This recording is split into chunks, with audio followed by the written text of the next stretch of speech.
Down here with the legendary Tom the Mongoose Mcewen. Bakersfield March Meet, you're kind of synonymous with this event, especially back in the 60s and 70s. Saw you actually won top fuel in 1972. What does this race mean to you? I've been coming up here since like 58 with Chrisman and Cannon and letting your dad beat me for all those years, you know. Yeah, I was telling a story the other day about your old man. You know, we race all around Southern California forever, and we go on tour to Capitol Raceway one time, you know, way back, and who do I draw first round? Your dad. So, yeah, I always tell people that story. But anyway, we've been coming up here forever, and I know you've raced here and all over the country. You've done very well, and so it's just a happening. It's fun being up here with the Bowsers now that Jack Williams has been gone. I can't believe he's been gone for 12 years. Yeah. And so we're just up here seeing the people and having a good time and enjoying ourselves. You always tell the story, you know, that everybody asks, oh, what was Mcewen like?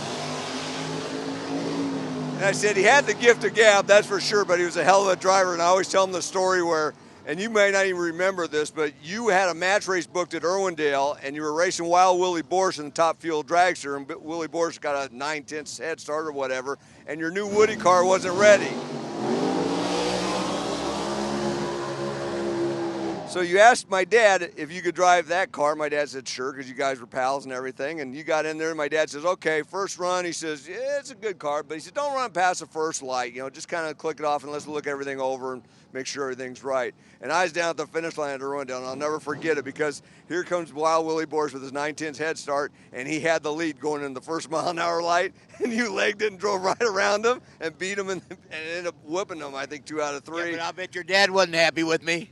Yeah, I mean, he told you he wasn't, but he turned later and he says, man, that Mcewen's a hell of a driver. I don't care what anybody says. Well, your old man knows, you know, like, and you know how he is. If you're his driver and he tells you, all right, you got 8 seconds of fuel here on the burnout, and we're going to leave at a certain time and shut off if you cross.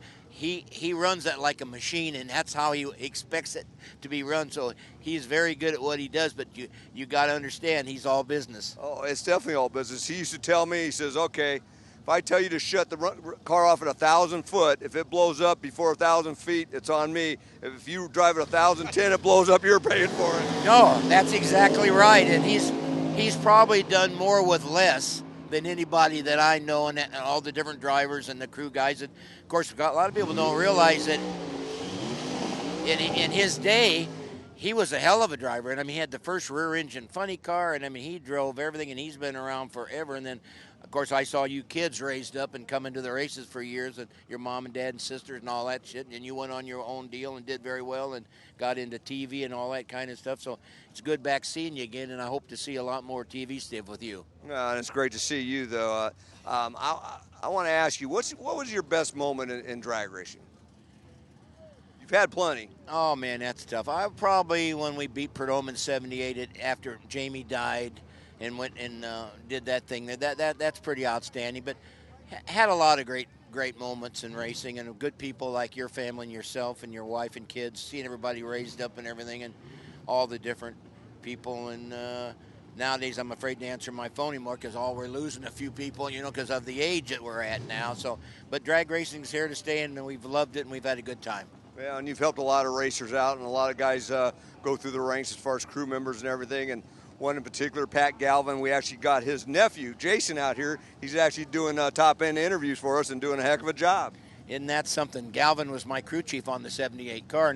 And you know, another thing I remember with you, remember when you crashed at Orange County, and I was the first one to get to you. You were in the ditch because I think you had tire shake real bad and something happened, and that wire fence wrapped around you down in the ditch, remember? Oh, yeah. And I got to you, and you were just kind of coming out of it.